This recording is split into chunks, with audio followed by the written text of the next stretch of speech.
महाविकास आघाडीचे नेते खासदार आपल्याला भेटले आणि त्यांनी काही सोशल माध्यमांमध्ये फोटो देखील व्हायरल झालेले आहेत.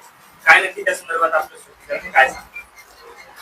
खरं तर आम्ही महायुतीचा धर्म पाळा असा आदेश आम्हाला सन्माननीय आमचे मुख्य नेते एकनाथजी शिंदे साहेबांनी दिलेला आहे आणि आम्ही त्या बाबतीत अत्यंत ठाम आहोत.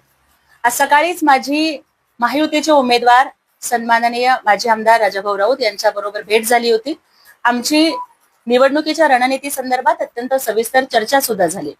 त्यानंतर मी कार्यालयात बसून जनतेचे काही गाऱ्हाणे ऐकून घेत होते. निवेदनं असतील, त्यांचे प्रश्न असतील, अडीअडचणी सोडवणं असेल, त्यांना भेटत होते. त्यावेळेला सन्माननीय खासदार धैर्यशीलजी मोहिते पाटील, नगरसेवक आणि काँग्रेसचे गटनेते चेतनजी नरोटे आणि त्यांची काही मंडळी आणि त्यांच्यासोबत महाविकास आघाडीचे उमेदवार विधान परिषदेचे हे आम्हाला इथे भेटायला आले. शेवटी भारतीय संस्कृती आपल्याला अतिथी देवो भव सांगते. विरोधक असेल, कोण कुठल्या पक्षाचा, या सगळ्या गोष्टी नंतर, परंतु एक महाराष्ट्राची आणि भारताची संस्कृती म्हणून जे आपल्याकडे येतात आपण त्यांना भेटलं पाहिजे आणि आपल्या घरी त्यांचं स्वागत केलं पाहिजे. ही आमची संस्कृती आणि आमचा धर्म पाळला. आम्ही त्यांच्याबरोबर संवाद केला, त्यांना शुभेच्छा दिल्या.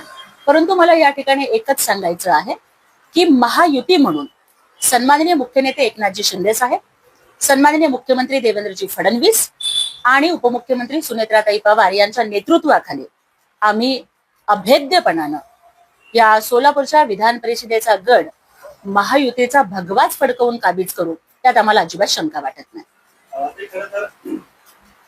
महाविकास आघाडीचे नेते सांगतात की आमच्या मागे अदृश्य शक्ती आहे आणि 500 पेक्षा अधिक मतं आम्हाला मिळतील असा देखील ते दावा करता आहे.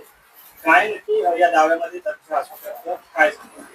खरं तर मला वाटतं की ह्या सगळ्या गोष्टी आपल्याला मुंगेरी लाल के हसीन सपने अशा शब्दांच्या मध्ये बघावं लागेल. स्थानिक स्वराज्य संस्थांच्या निवडणुकांच्या मध्ये महाविकास आघाडीची परिस्थिती काय झाली हे आपण बघितलेलं आहे. विधान परिषदेच्या आत्ताच्याही निवडणुका बघा. महाराष्ट्रामध्ये कितीतरी ठिकाणी महाविकास आघाडीला स्वतःचा उमेदवार देता आला नाही किंवा जे उमेदवार त्यांनी दिले त्यांनी ऐन वेळेला पळ काढला. फक्त लोकसभेमध्ये संविधान बदलणार या फेक नॅरेटिव्हच्या जोरावरती लोकांची दिशाभूल करून त्यांनी जे यश मिळवलं त्याच्यावरती त्यांनी अशा वल्गना करू नयेत. दूध का दूध आणि पाणी का पाणी होईल. महायुतीचाच उमेदवार प्रचंड बहुमतानं सोलापुरात तर जिंकेलच, पण महाराष्ट्रातल्या 17च्या 17 जागा महायुतीत जिंकणार, त्याच्यात आम्हाला अजिबात शंका नाही.